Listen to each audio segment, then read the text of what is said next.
Cuando hice el vídeo acerca de las experiencias cercanas a la muerte, en el que veíamos que la conciencia, por consecuencia de estos acontecimientos, la teníamos que ver que no estaba asociada al cerebro, sino que no estaba localizada, sino que más bien parecía una conciencia no local, me pareció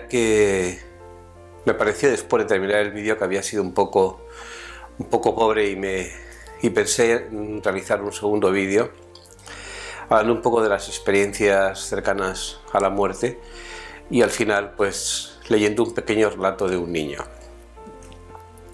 Las experiencias cercanas a la muerte habitualmente se asocian a situaciones, por ejemplo, de un paro cardíaco, por infarto de miocardio o situación similar. Es decir, cuando desde el punto de vista médico se tiene que hacer una reanimación o resucitación del paciente a través de las maniobras que la medicina hoy contempla, ¿no? Sin embargo, hay otras situaciones en las que también se da las experiencias que llamamos cercanas a la muerte. Tienen ahí otros nombres que le están dando ahora como experiencias de especial de sensibilización espiritual. Bueno, hay otros nombres. Y, por ejemplo, situaciones en las que la vida del paciente no corre peligro, como puede ser un coma. Un coma no necesariamente implica que el paciente vaya a morir.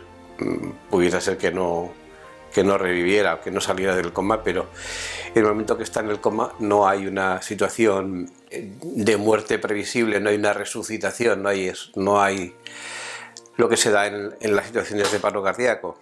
Y también se da en situaciones espontáneas que algunas personas pues las han relatado, pues puede ser en un momento en una cirugía, mediante la anestesia. Es decir, se dan en determinadas circunstancias. Toda experiencia cercana a la muerte, en principio, relatan que se encuentran ante un túnel con una luz al fondo. Lo que realmente les maravilla y les produce una inmensa felicidad es la sensación que tienen de amor infinito, de paz, de bienestar, algo que no tienen palabras, ellos mismos dicen, no tienen palabras para explicarlo. En ese momento, cuando están en esa situación, normalmente se encuentran con, ellos dicen, figuras de luz que les recuerdan a algún familiar. En algunos casos no es un familiar, es alguien que no reconocen y que les acompañan a lo largo del túnel durante un tiempo. Entendiendo que el tiempo que se da allí no es el tiempo que se da aquí, no es lineal como se da en la experiencia material física. Y pues pueden tener conversaciones, cada uno pues relata un poco su experiencia a ese nivel diferente. Y llega un punto en la experiencia en el que hay como una especie, dicen, de membrana o de puerta que tiene la sensación de que si la atraviesan pues ya no van a poder volver al cuerpo. Y la mayoría de los que los relatan, pues ellos quieren continuar porque se encuentran bien, están perfectos. Si tenían algún dolor ya no lo tienen. Los ciegos ven, los sordos oyen o tienen esas sensaciones de visión y de audición porque realmente no hay unos ojos físicos ni un oído físico, pero tienen relatan estas cosas, ¿no? Pues en todas las experiencias cercanas a la muerte, porque si no sería cercana a la muerte, no les dejan atravesar esa última puerta o esa membrana que relatan y tienen que volver. Les dicen que tienen que volver porque todavía tienen algo que cumplir, ¿no? Y a continuación se sienten atraídos a una gran velocidad hacia el cuerpo y suelen relatar que la entrada en el cuerpo es una entrada dura, complicada, molesta. Todo lo contrario que en la salida pues ni se han enterado. De pronto, cuando salen se encuentran que están viendo su cuerpo en una camilla o en una cama y los médicos manipulando para devolverle a la vida. Ellos también son capaces de atravesar paredes y cuentan situaciones que se están dando en habitaciones o en estancias distintas de donde está el paciente. Pueden contar lo que han visto en una sala de espera, en otro quirófano, y todas estas cosas que cuentan luego son cotejadas y son reales y son ciertas. Esto es muy interesante porque si realmente alguien es capaz de ver algo cuando está aparentemente muerto en otra habitación, es porque la parte de su conciencia está viajando fuera de su cuerpo o casi fuera de su cuerpo y viendo y percibiendo esas cosas, ¿no? También interesante el hecho de que cuando vuelven al cuerpo y salen de la situación que tenían, pues la vida les cambia por completo. Despiertan a veces capacidades de intuición, de sensibilidad, en fin. También ha habido un momento en la experiencia cercana a la muerte que han tenido una visión de su vida pasada y se han dado cuenta de dónde cometieron los errores y por qué hicieron determinadas cosas que incluso probablemente ellos ya hasta habían olvidado siendo en la conciencia, en la forma, en la materia. Y también algunos pues nos relatan situaciones que van a pasar en su futuro. Son miles de historias que puedes ir encontrando en libros o en programas en YouTube, en vídeos en YouTube, donde realmente las variaciones sobre lo común es lo que he comentado, y luego pues el contenido de la experiencia con quien hablen y lo que aprendan pues es un tanto individual, particular, ¿no? Es también importante, interesante, antes de pasar a la SCM de niños, el darnos cuenta que las personas antes de transitar hacia el otro lado ven personas en la habitación. También hay muchos relatos acerca de personas que de pronto dicen, o de pacientes que de pronto se encuentran hablando según los testigos, con nadie, porque no ven a nadie. Pero sin embargo ellos sí te cuentan perfectamente que está mi madre o mi padre o está fulano, y están hablando y me están diciendo que todo está bien, que me van a acompañar, que voy a transitar, que me tengo que ir con ellos, que voy a estar bien y que ellos me acompañan. Estas cosas pasan mucho en los hospitales y pasan mucho en los hospitales, en las plantas o en las habitaciones donde están ya las personas que están ya en sus últimos momentos, ¿no? Y hay ya en España pues alguna unidad hospitalaria en el que se dedica precisamente a acompañar a los pacientes en estos últimos momentos, porque es importante que ellos se sientan acompañados y sepan lo que va a suceder y que les entiendan, ¿no? Hay relatos impresionantes sobre esto, ¿no? Quiero contar, por ejemplo, que el padre de mi mujer, antes de morir, él decía que él les preguntaba a sus hijos por quién es esa persona que hay detrás de la puerta. Bueno, en aquel tiempo pues no recibí ninguna respuesta, porque tampoco resultaba sorprendente estas experiencias, estas cosas, cuando no has tenido información sobre ellas antes de que sucedan, pues normalmente la familia va a pensar que el enfermo está delirando y que está viendo cosas que son imposibles que las pueda ver, ¿no? Pero sin embargo las ven perfectamente, completamente, y no solo una persona que haya tenido visión en la Tierra, sino los ciegos pueden oír, los sordos. Y en un caso que es particularmente espectacular, un enfermo de Alzheimer recuperó la cordura por completo unos minutos, un tiempo antes de morir. ¿Y cómo es posible si sabemos que el enfermo de Alzheimer está totalmente deteriorado? la función cerebral y el cerebro, cómo es posible que tenga conciencia en ese momento y que se comporte como si no pasara nada. En realidad la única explicación que hay a esto es que ya esa conciencia ya no está, ha abandonado el soporte físico en buena parte, el soporte físico del cerebro en buena parte, y entonces no está limitada por la enfermedad, por los procesos, vamos a decir, bioquímicos que se dan en el cerebro, ¿no? Y también contaré otra historia que es importante también conocer acerca de lo que pasa muchas veces con nuestros hijos o con los niños, ¿no? A veces los niños empiezan a contar que tienen amigos invisibles y historias por el estilo, y no se les hace mucho caso. Y realmente ellos ven esos amigos invisibles, ellos están viendo a esas personas. Un sobrino también de la familia de mujer, cuando que nació, después de morir el abuelo, él nunca conoció al abuelo, y cuando ya al poco de nacer, bueno, ya pasados unos meses, que ya tenía unos meses, unos añitos, él reconoció perfectamente a su abuelo, al abuelo que nunca conoció, lo reconoció en una fotografía. Bueno, son cosas curiosas que cuando pasa dices, pues qué curioso es esto, ¿verdad? Fíjate qué cosas tiene fulano, fíjate que ha conocido al abuelo y nunca le vio. Y bueno, si no tenemos, como digo, pues información acerca de esto, pues normalmente pues no le vamos a hacer ni caso, prácticamente, ¿no? Y será pues cosas del niño, ¿no?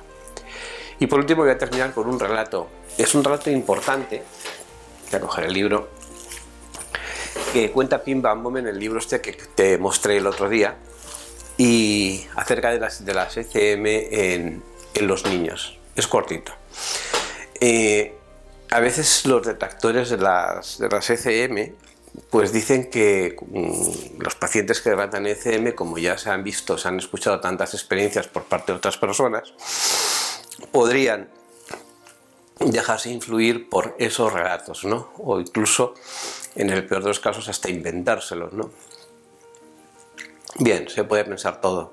Siempre digo que por pensar, se puede pensar hasta que no sale el sol todos los días, pero eso es de pensar una cosa a que esa cosa luego sea, pues, bueno, pues pensar. Se puede pensar lo que quiera. Lo que es, pues es. Y bueno, pero los niños y son pequeños, no han tenido, seguramente lo más probable es que nunca hayan escuchado una experiencia cercana a la muerte, menos han leído un libro sobre eso, y probablemente no están en época más que por ver por televisión dibujos animados o por la tablet. No van a estar viendo vídeos sobre me encontré con mi padre al otro lado, en el canal de Cristian Argüello, o en el canal Somos Alma, o en cualquier otro canal de los muchos que hay por internet acerca de estos asuntos. Voy con el relato porque es muy curioso, es francamente curioso, y cuando lo leí pues dije, quiero leerlo, quiero terminar el vídeo con este relato. Y dice: cuando tenía 5 años contraje meningitis y entré en coma. Morí y fui arrastrado hacia un vacío oscuro y seguro en el que no sentía ni miedo ni dolor. Esto es lo primero que cuentan todos, niños y adultos. Me sentía como en casa, en aquel lugar. Vi a una niña pequeña de unos 10 años. Noté que me reconocía.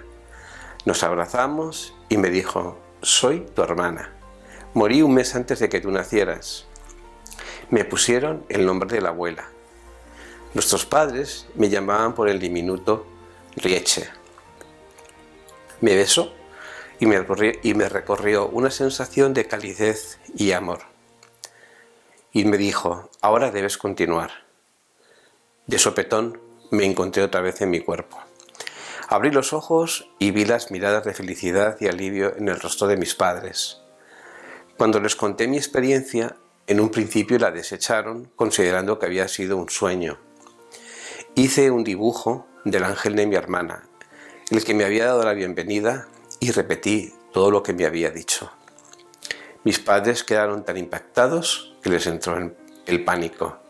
Se levantaron y salieron de la habitación. Volvieron al cabo de un rato. Me confirmaron que, en efecto, habían perdido a una hija llamada Rieche. Había muerto envenenada un año antes de que yo naciera. Habían decidido no decírnoslo ni a mí ni a mi hermano hasta que fuésemos lo suficientemente mayores para entender el significado de la vida y de la muerte. El relato es espectacular, no tiene otra palabra. Y hay que decir también que muchas personas, muchos niños tienen ECM, no saben lo que es y no lo cuentan. Y pasados los años, resulta que van y lo cuentan, que ven algo en la televisión, que leen algo y entonces se dan cuenta de lo que había pasado. Dice otro relato, que no lo voy a leer entero, dice: siendo un niño tuve una experiencia cercana a la muerte, pero no me di cuenta de ello hasta 40 años más tarde. A la edad de 15 años tuve una experiencia hermosa e intensa cuando casi me ahogo en un canal que hay en Rotterdam. Mis amigos y yo nos habíamos retado en una carrera a través del canal. Bueno, en la experiencia cercana a la muerte le dicen la manera en que puede salir y al final sale, se agarra a algo que hay cerca de donde está ella y puede salir del canal y no morirse. Dice: transcurridos unos 40 años, en 1992 estaba viendo la televisión cuando, para mi enorme sorpresa, oigo a esas personas hablando de los sentimientos que yo había tenido y de que habían sido producidos por una experiencia cercana a la muerte. Tras la emisión llamé enseguida al número que habían facilitado en el programa y compartí mi historia por primera vez. Esto pasa en muchas situaciones y precisamente el valor que tiene es el libro de Pim van Lommel y los otros libros que comenté el otro día, es precisamente la recopilación que tienen de datos y bueno, y que son muchos los casos, muchos los datos como para darle como una completa validez a este asunto. Aunque el método científico nos ha dicho que nada es válido si no se puede demostrar, si no se puede repetir, efectivamente cuando se da un hecho como es las experiencias cercanas a la muerte, tal vez hay que darles validez. No tenemos una prueba objetiva para validarlas más que los datos que nos dan los pacientes. Esos datos tienen que ser más que suficientes. No podemos acompañar al paciente en la experiencia cercana a la muerte y ver que efectivamente eso es así, pero sí tenemos que saber que si alguien nos dice que en la habitación de al lado estaba muriendo una señora mayor con el pelo blanco y al lado había un señor con gafas y una enfermera que llevaba una cajita en la que iban unas jeringas y que porque le iban a poner un sedante, le iban a sedar a la persona, si eso te lo está contando una persona a la que has estado haciéndole masaje cardíaco y reanimación durante unos minutos y nunca lo había visto, esto es, pues como decimos por aquí, blanco y en botella. Ahora sencillamente tenemos que darle y encontrarle la explicación que hoy día es comúnmente aceptada entre las personas que aceptan las experiencias cercanas a la muerte, que hay todavía muchas reticencias, es que la conciencia es no local. Y al ser la conciencia no local, pues todo eso conlleva una serie de derivadas que en el científico y en la persona 100% materialista y que no considera más realidad que la propia materia, pues hace que se opongan a algo que está pasando, algo que es real, algo que es y que no podemos echar para atrás. En base pues a esto, sabemos que podemos considerar nuestra esencia, nuestra realidad y aplicar este saber a la hora de tratar de salir del sufrimiento, que al final a la postre pues es el objetivo que tienen estos vídeos. Pues nada más, si te gustó el vídeo, pues le das un like, te agradecería también los comentarios siempre y que te suscribas. Todo esto hará posible que YouTube, su algoritmo, pues le lleve este vídeo a más personas y pueda ayudar, ojalá que a más de una persona, porque ese es el sentido que tiene. Y por supuesto, si quieres que te avisen de los próximos vídeos que vaya a publicar, que vaya subiendo a la nube, a la web, pues activa la campana de notificaciones. Muchas gracias por haber escuchado, por llegar hasta aquí, y hasta el próximo vídeo.